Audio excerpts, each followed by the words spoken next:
Hello viewers, how are you today? Today we're going to learn about destination wedding management. I am Prerana Saxena, CEO of Team Weavers Designs. We are into mainly destination weddings. I would like to take you through the case study so that you understand this better. Let me start the presentation. Please get your pen and paper ready while I take you through this case study. Like I mentioned, Theme Weavers Designs is into destination weddings, and we have been into this business for 12 years. We originally started with corporate events and went into weddings because creativity draws us. We love design, we love experiences, and that's what we create for people, mesmerizing experiences. And I'm sure a lot of you who is watching this, our viewers, might be interested to join industry. And sure, why not? It is a glamorous industry and it really draws you and gives you a very satisfying and gratifying experience while working in the industry. Let me take you through uh, some case studies which will help you understand this industry better. So in the last session, if you remember, we studied venue management, guest management, and vendor management quite in detail. Now, this case study that I'm going to do with you will help you understand it with examples. Okay, so let's start. Please get your pen and paper ready and to do this activity because you will need some time to think over this. So this is a small activity, and what I'm going to do is it actually requires 4 volunteers. So you could make a group of 4, or you can also do it with yourself and then discuss it with other 4 co-students or viewers who are there to help you understand how does a destination wedding management team works, because it is a team effort and you cannot do it alone. A destination wedding management has to be with the team because it's a huge task and it cannot be completed on its own.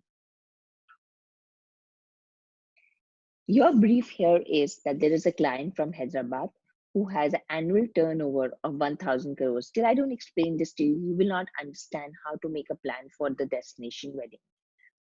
He has a daughter's wedding for which he wants to spend 20 crores. He's planning a destination wedding in Jodhpur. Number of guests are 100. Have you heard of Umaid Bhawan Palace? It's the most luxurious hotel in India and I think even abroad. So he's planning a wedding at Umaid Bhawan Palace, Jodhpur. This is your brief. Now, what do I want you to do? I want you to create a working plan as a team. So you'll have to take 3 to 4 members together and create a working plan. So you can be one member in the team.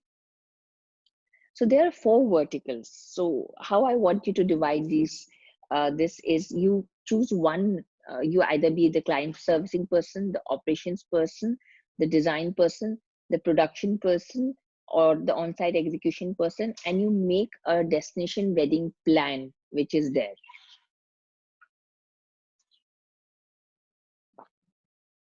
So this is a live, now I will give you some time that you can draw a plan. Once you've drawn the plan, uh, you discuss it and you kind of formalize it. And what I'm going to now do is that once you have the plan in hand, okay, now what I will do is I will take you through a live project, a destination wedding that we took. So you will understand that the plan that you drew, how is it helpful, and how has it helped you understand various facets of destination weddings. And the project that we did, you will understand that what actually goes into it. So how far are you from the reality in your planning is what you will understand once I take you through this live project. Otherwise it'll be very difficult for you to estimate that how much more studies or work you need to do. So this is a destination wedding for a bride in Jodhpur. Basically, they didn't live in Jodhpur. They were from Delhi, but they had gone to Jodhpur for this destination wedding. First things first, what comes first in a destination is to choose the venue. Venue means the hotel and also wherever the events or the functions are going to happen. So in this case, we chose 3 venues. The wedding was happening at ITC Welcome, the one of the venues which was a fort, Khemsar Fort, and there were sand dunes next to it to give that experience. And one was Haveli, because you've gone to Rajasthan. What is it if you do not do a venue which is a fort or a palace? So a destination has to have the character. The venues have to have the character of the destination. Otherwise, you could just do away with doing a wedding in your own city in a banquet. So it has to happen that you have to have the venues which take you through the experience of the destination. The mehendi happened in a very small way. The bride wanted a very, very small mehendi, which was which was at the place they were staying, just a terrace of the venue, and it was just in like an outdoor villa which was there. So the terrace of the villa is where the mehendi happened. She didn't want a very elaborate thing because she wanted it to be very intimate and only her family to be there so that she can enjoy and be herself. This is at the dunes at Khemsar Fort. So there are lovely dunes next to the Khemsar Fort. This was a Sangeet function. The concept or the theme of the Sangeet was basically a girl and a boy falling in love. So they were rising from the sand, like हमारे हिंदू धर्म में लिखा है कि मिट्टी से आए हैं और मिट्टी में मिल जाएंगे. तो उसी तरीके से ये concept था. It was a wedding for a Hindu family. So we wanted that essence to come wherein we said that we're rising from the earth and we will meet in eternity. And the backdrop of the stage, if you can see, were just sand dunes because we didn't want to take away from the sand dunes. It was such a pretty venue. Why we want to create another decor or anything which doesn't blend in? So whenever we do decor, we make sure that it blends into the venue. It looks like it's enhancing the venue. Then only and only that our decor is visible. For us, it's more important that we blend into the venue because the destination is enhanced. Then only the decor showing in that venue. These were some other elements. You can see that there was a little lake which was there in middle of the dunes. So it was like an oasis which was there at the dunes, and we had seating which was lit up from inside, very low lighting, so that people enjoy the dunes. This was a haldi ceremony done at the poolside. Again, a very intimate affair because this bride wanted the mehendi and haldi to be a very, very intimate affair with only close family. And she chose venues which were very, very, very small, and only her close family could come in. Very simple decor. Again, you can see just enhancing the venue. And as it was Rajasthan, we had the elephants and the camels, which were at the back with a lot of color to show the haldi ceremony. As this wedding was for a Marwari family, they had a bhat function. Now you might wonder what's bhat. So bhat is basically when the maternal uncles come and bless the bride. So this is a very important function because this is the only function which is done for the maternal uncles uh, in a Hindu Marwari wedding. And this is what we wanted to bring about. So in the hotel, there is a Chinkara theme. Chinkara is a kind of a deer, and a Chinkara theme running all over. We thought, why not take that theme and put it into our stationery and one of our events to enhance and blend into the venue. This is an engagement ceremony which happened at Pratap Nivas. Pratap Nivas is a 100-year-old Haveli. What is a Haveli, you might wonder? Haveli is like a small palace which is there in Rajasthan, and it does wonders for smaller gatherings, intimate functions, because the engagement was only for about 300 people. So we did it in the lawns, and the backdrop here was the Haveli itself. Like we said, I think viewers, we do not believe in making another structure if we already have a heritage property. So we enhanced the heritage property and light it up. This was a decor which again accentuated the Haveli and blended into the whole look and feel of the palace. Some entry structures and lounges for decor. Then comes the wedding. So the bride wanted a day wedding. And here again, it was a blend of a Rajasthani and South Indian culture because the bride originally belonged to Rajasthan and the groom belonged to Bangalore, Karnataka. So we wanted to blend the culture. So we blended the culture by using a lot of floral, which is very particular to Karnataka.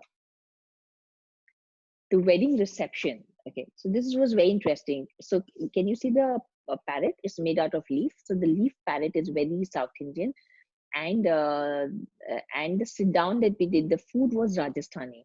So here I also want to mention that we can actually blend into cultures and make an experience which was never done before, and that's how we had done this wedding, wherein we blended the South Indian and the Rajasthani culture and we made it one. So the food was Rajasthani, and when I will tell you about the artists here were all like South Indian. They were playing the bamboo band.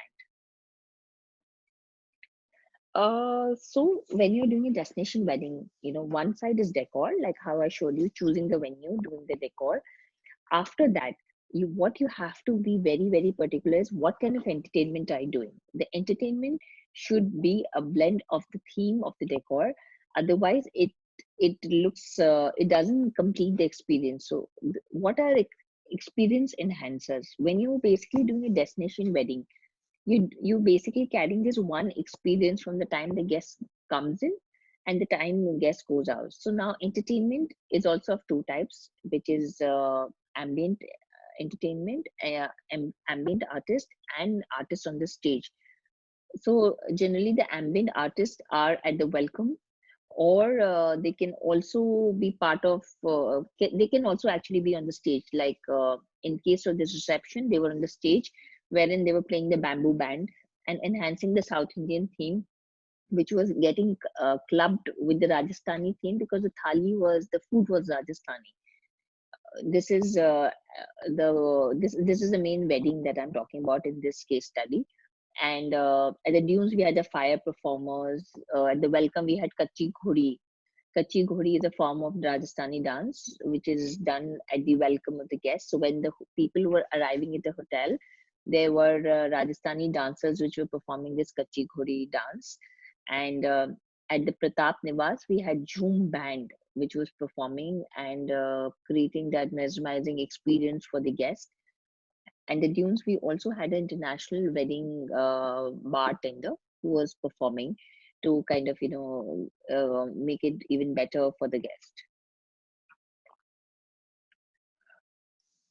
The thing which actually people remember is this one wow factor which you kind of create for the guest and which they never forget. I think in this case it was hot air ballooning.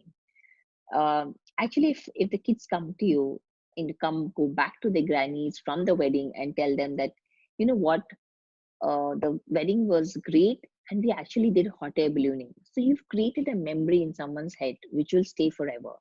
And the recall of that memory can be actually forever. I'll tell you rather a case study. We met a client some time back and he remembered that we had created something for him 10 years back and Bollywood actually created something now. So I think I would like to mention that, I don't think there are many businesses which have a recall value of for 10 years. Why is this recall value for 10 years? Because their memory is associated with a very special moment, which is a wedding of their daughter and son. And in that wedding, if you're able to create a wow moment where the guests are able to remember that forever, for them also it's an experience of a lifetime. This is when you've done your job well. Another part which we spoke about last time as well is the wedding stationery. And the wedding stationery is something which comes at like a welcome banner when guests are arriving. There are some welcome standees. Now, the mood of these standees or this communication can be as per the guest brief. Do they want it royal? Do they want it fun? Do they want it subtle, classy? So you'll have to understand the client and design it accordingly. We can go further to the branding of, in case there are any alcohol, any bottles that to be done, key jackets. So there's a lot of wedding stationery which happens, so that every time you touch or feel anything, there is no the theme is the same, and the experience is just getting built up, and there's a brand recall value of the wedding which is getting built in the clients or the guests head. Gifting, I would say, gifting is something that really matters, because by the end, when the wedding is over, these gifts are something that people carry back. So the choice could be of giving very experienced gift, or very expensive gifts, I'm sorry, or something which is experiential. Like for this wedding, what we did is we did sharbat boxes. Now these sharbat boxes were given in winters. So when they take it back, they would actually be drinking it after 4 to 5 months. So they will again get back to the memories of the wedding. So you have actually created a recall of your wedding after 6 months as well. Also, blue pottery, painted trays, all these are experiential gifts.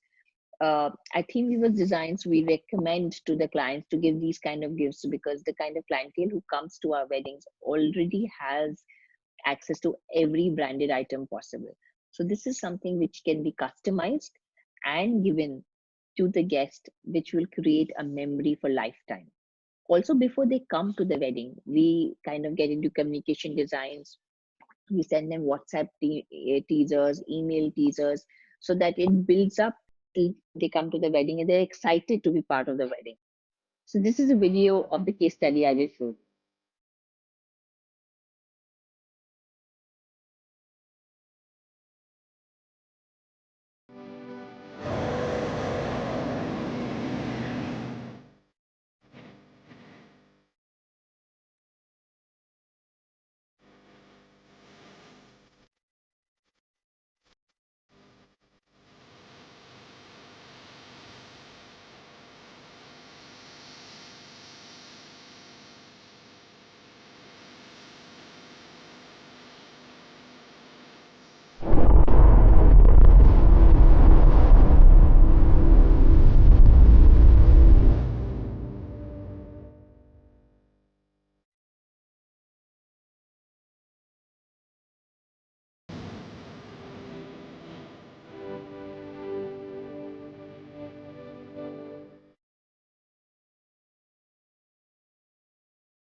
And now I have one. So I hope you liked the case study and the video that we showed you, and you are able to now map your plan against a real case study. Do study it again, or if you can play the video again, please do that. It will help you understand how destination weddings happen, what are the elements in every destination wedding, and how to plan a destination wedding. Thank you so much for listening.